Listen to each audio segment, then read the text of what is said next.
Glória a Deus. Aleluia. Aleluia, Jesus.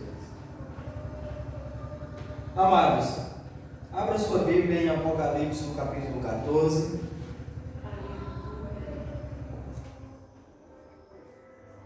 Apocalipse 14.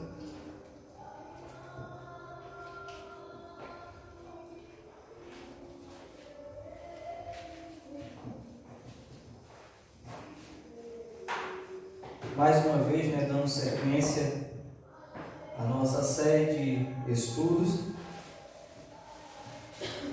O título: O Cordeiro e os seus remidos no Monte de Sião. A palavra do Senhor diz assim, isso falando João: E olhei, e eis que estava o Cordeiro sobre o monte de Sião, e com ele 144.000, que em suas testas tinham escrito o nome dele e de seu pai. E ouvi uma voz do céu, como a voz de muitas águas, e como a voz de um grande trovão. E ouvi uma voz de arpistas, que tocavam com as suas harpas, e cantavam com um cântico novo diante do trono, e diante dos 4 animais e dos anciãos. E ninguém podia aprender aquele cântico, senão os 144.000 que foram comprados da terra. Estes são os que não estão contaminados com mulheres, porque são virgens. Estes são os que seguem o Cordeiro para onde quer que vai. Estes são os que dentre os homens foram comprados como primícias para Deus e para o Cordeiro. E na sua boca não se achou engano, porque são irrepreensíveis diante do trono de Deus. Queridos, na semana passada nós falamos no capítulo 13 acerca das 2 bestas. Uma que emergiu do oceano e a outra que emergiu da terra. A besta que emerge do oceano, ela é o anticristo. A besta que emerge da terra, ela simboliza o falso profeta. Aqui nós vamos ver, no início do capítulo 14, quando o apóstolo João, ele diz o seguinte: ele vê os 144.000 que tem escrito na sua face o nome do Cordeiro e de seu pai. Se os irmãos puxarem um pouquinho na memória, lá no capítulo 7, nós mencionamos esses 144.000. Lá, João, ele ouvia falar acerca de 144.000, 12.000 de cada uma das 12 tribos de Israel. Aqui João ele vê, lá ele ouviu, aqui ele vê, junto com o Cordeiro, aqueles 144.000. No capítulo 7 vai dizer que esses 144.000 são 12 de cada tribo. Aqui continua sendo os mesmos 144.000. Só que eles não apenas são descendentes das tribos de Israel, mas como aqui eles também representam a igreja de Cristo, porque vai dizer aqui que eles foram comprados da terra. Eles vêm para representar toda a igreja de Cristo aqui na terra. No capítulo 13 vai dizer que todos aqueles que receberam a marca da besta, eles adoram a besta. Aqui, eles têm uma marca, a marca do Cordeiro. E eles estão ali para servir e adorarem ao Cordeiro de Deus. E eles foram comprados da terra. A igreja de Cristo, ela foi comprada. Como que nós somos comprados? Com o sangue do Cordeiro, derramado lá na cruz do Calvário. E nós precisamos entender isso. E aqui vai dizer o seguinte: esses são aqueles que não foram contaminados com mulheres, são virgens. Mas esses 144 mil, eles representam a igreja de Cristo, na sua totalidade. Isso aqui quer nos dizer que eles não representam apenas homens, mas homens, mulheres, crianças, adolescentes, idosos. A igreja na sua totalidade. Aqueles que não se contaminaram. Essa mulher aqui que o texto está falando, não é no sentido literal, aquele homem virgem que nunca teve contato com mulher. Mas essa mulher aqui, ela é a grande prostituta, a Babilônia, que mais na frente nós vamos falar. Aquela religião que afasta o homem de Deus, ou aquela igreja que levará o povo a adorar o anticristo, o falso profeta. Esses são aqueles que não se contaminaram com a Jezabel desse mundo. Então, esses 144 mil vem representar essa igreja santa, imaculada e comprada com o sangue do Cordeiro. A partir do versículo 6, aqui vai trazer: 3 anjos proclamam os juízos de Deus. Nós vamos ver um pouquinho daquilo que o capítulo 15 vai nos relatar. E vi outro anjo voar pelo meio do céu, e tinha o evangelho eterno para o proclamar aos que habitam sobre a terra, e a toda nação, e tribo, e língua, e povo, dizendo com grande voz: temei a Deus e dai-lhe glória, porque vinda é a hora do seu juízo, e adorai aquele que fez o céu, a terra e o mar, e as fontes das águas. E outro anjo surgiu dizendo: caiu, Babilônia, aquela grande cidade que a todas as nações deu a beber do vinho da ira da sua prostituição.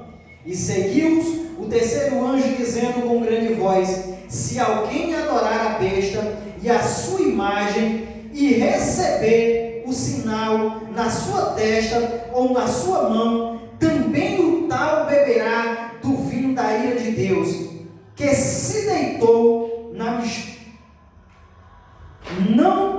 misturado no cálice da sua ira, e será atormentado com fogo e enxofre diante dos seus anjos e diante do Cordeiro. E a fumaça do seu tormento sobe para todo sempre, e não tem repouso nem de dia nem de noite os que adoram a besta e a sua imagem, e aquele que receber o sinal do seu nome. Aqui está a paciência dos santos, aqui estão os que guardam os mandamentos de Deus vivo e a fé de Jesus. E ouvi uma voz do céu que me dizia: escreve, bem-aventurados os mortos que desde agora morrem no Senhor. Sim, diz o Espírito, para que descansem dos seus trabalhos e as suas obras os sigam. Irmãos, olha só, aqui nós vamos ver quando esse anjo ele vem falando sobre o evangelho eterno. Não sei se os amados vão se lembrar, mas quando nós falamos das duas testemunhas, eu mencionei a existência de 3 evangelhos. O Evangelho do Reino, que foi iniciado a sua pregação por João Batista e finalizado, concluído por Jesus. O Evangelho da Graça é o Evangelho que nós vivemos, é o Evangelho que nós pregamos. E o terceiro Evangelho, o Evangelho eterno. E esse Evangelho eterno, ele vem sendo pregado nesse período de grande tribulação. E aqui o anjo, ele menciona o Evangelho eterno e ele traz o castigo de Deus para aqueles que adorarem a besta e a sua imagem. No capítulo passado, nós mencionamos que a segunda besta, ela cria uma imagem da primeira besta e dá a essa imagem o poder de ver, de falar e de matar aqueles que não se prostrarem, que não adorarem a imagem dessa besta. E aqui o anjo do Senhor vai dizer acerca da punição para quem adorar a imagem da besta: o lago de fogo, a morte eterna. Mas no versículo 13, ouvi uma voz do céu que me dizia: escreve, bem-aventurados os mortos que desde agora morrem no Senhor. Então, o cristão, aqueles que morrerem, que perderem a sua vida em Cristo, pregando o Evangelho, nós estamos falando do tempo da grande tribulação, e lá eles vão viver essa realidade de morrer para pregarem o Evangelho, de morrerem para não adorar a besta.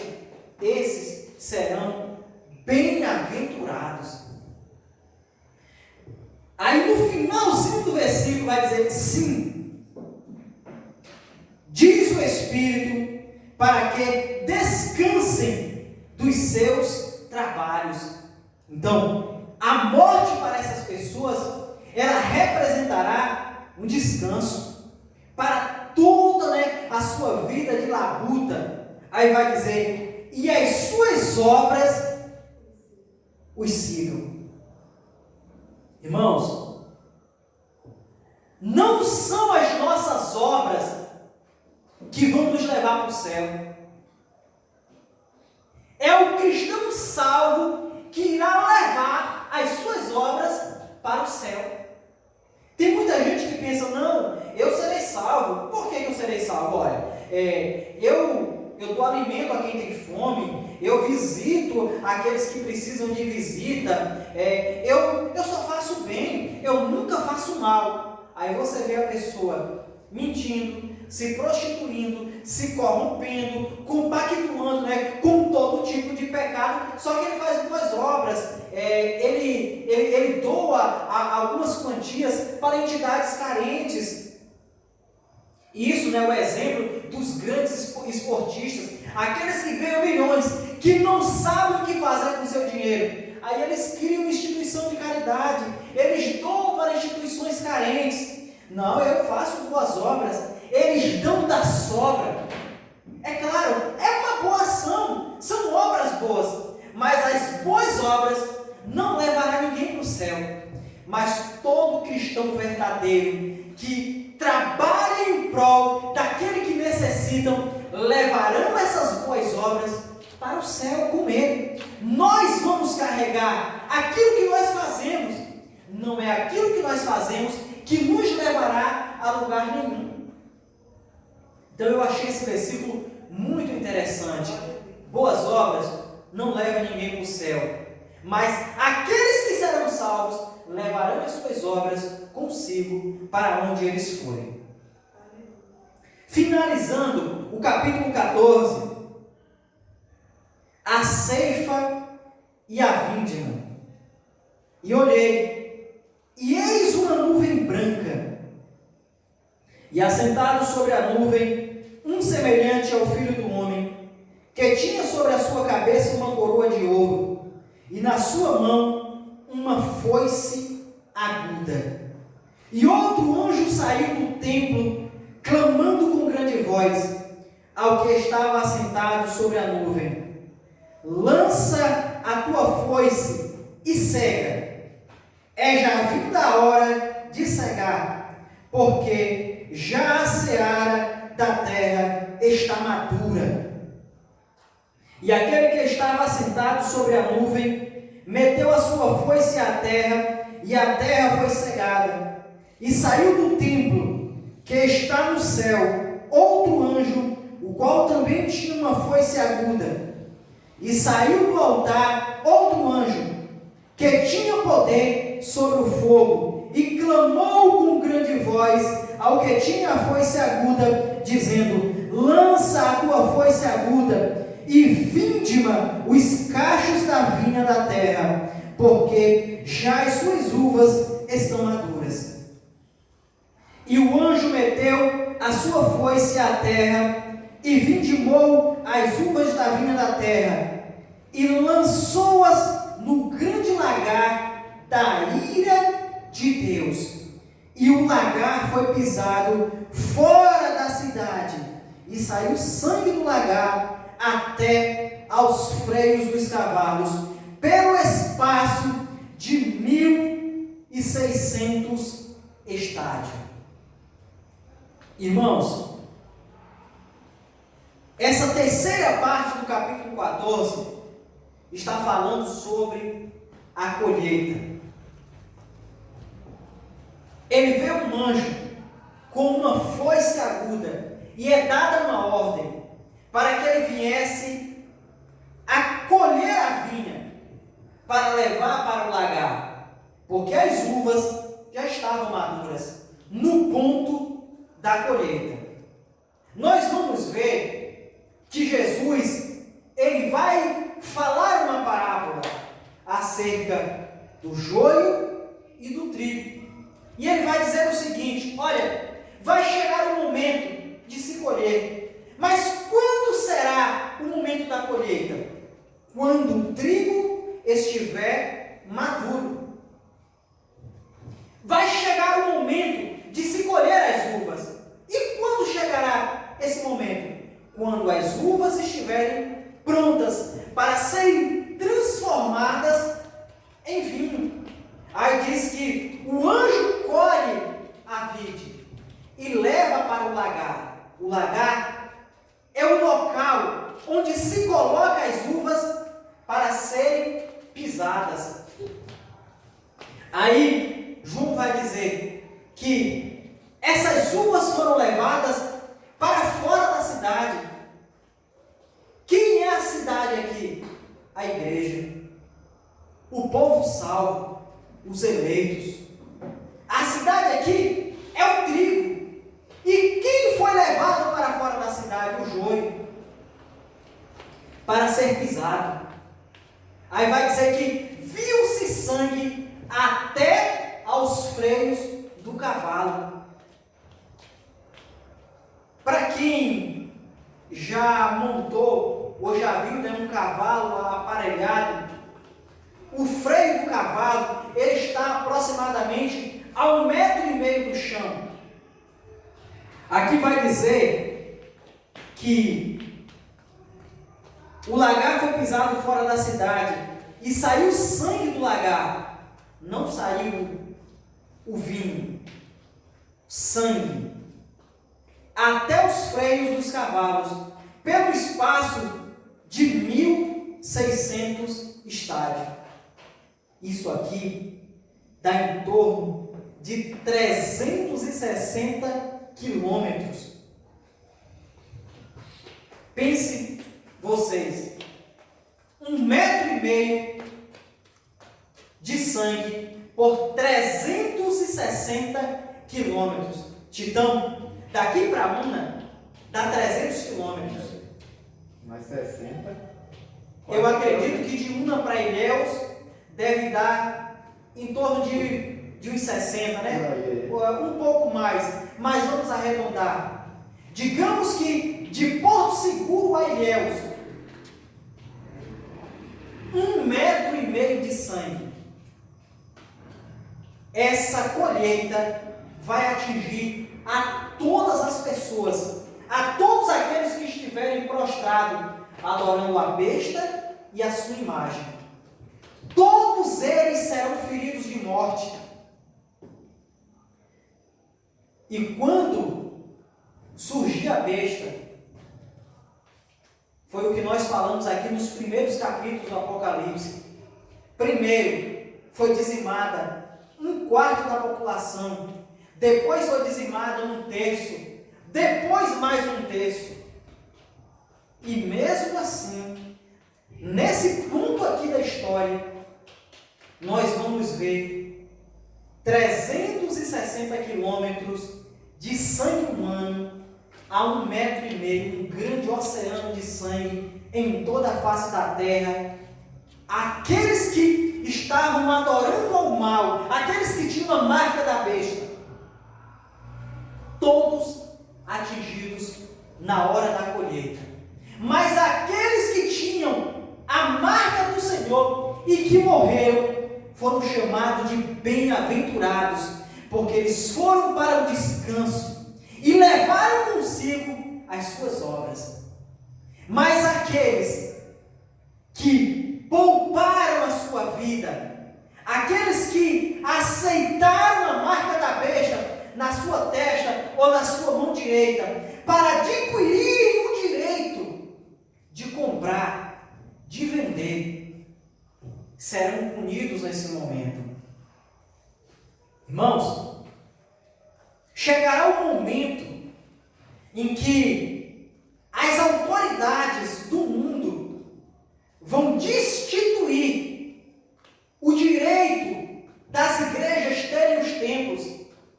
Aqueles que não tiverem essa marca, aqueles que não compactuarem com o sistema global, vão perder os seus templos. Aí eu pergunto para vocês, aqueles que estão construindo templos luxuosos, eles vão abrir mão de tudo isso? Não vão. Eles vão dizer, vão tentar ludibriar o povo, que Deus entende e que a marca é apenas para que se possa movimentar. Mas uma minoria será taxado de loucos. Essa minoria vai abrir mão de tudo para servir a Cristo em espírito e em verdade. Sofrerão, as punições, mas na hora da colheita, a foice afiada do anjo não os alcançará. Mas todos aqueles que preferiram o luxo, que preferiram o lado da besta, serão punidos. Eu sei que tudo que nós estamos falando aqui do Apocalipse são cenas terríveis, dolorosas, que causam espanto, que causam medo mesmo nas pessoas, mas é uma realidade. E as palavras que aqui eu entono não significam 1% do caos e do terror que irá acontecer. Nós não conseguimos verbalizar de forma coerente com o que vai acontecer, porque será de fato dias de grande tormento e de uma tristeza infinita para aqueles que escolherem o caminho do mal. Mas que Deus esteja nos abençoando. E mais uma vez eu vou lembrar, quando isso acontecer, a igreja do nosso tempo já foi arrebatada.